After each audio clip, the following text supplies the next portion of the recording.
Bu ilin yanvar-aprel aylarında Azərbaycanın qeyri-neft ixracının dəyəri 1 milyard 68,6 milyon dollar təşkil edib. Bu, 2024-cü ilin eyni dövrü ilə müqayisədə 16% çoxdur. Milli Məclisin deputatı Vüqar Bayramovun sözlərinə görə, dünya bazarında neftin qiymətinin enməsi fonunda qeyri-neft sektoru gəlirlərinin artması büdcə gəlirlərini tənzimləyir.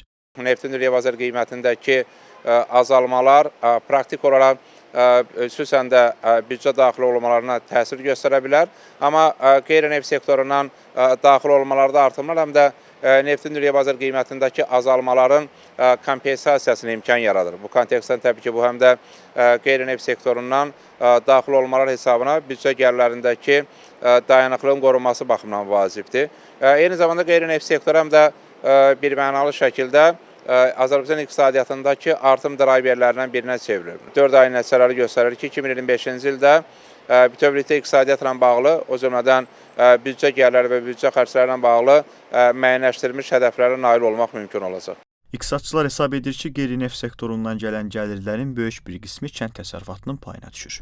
Bəziləri sahələr var ki, o cümlədən də kənd təsərrüfatı üzrə olan daxil olmalar, qeyri-neft sektoru üzrə daxil olmalarda hər zaman ilk beşlikdə, bəzi hallarda isə ilk üçlükdə yer almaqdadır. Məsələn, 2024-cü il üzrə olan qeyri-neft sektoru üzrə olan daxil olmalarda sənaye sektorunun payı çox yuxarıdır.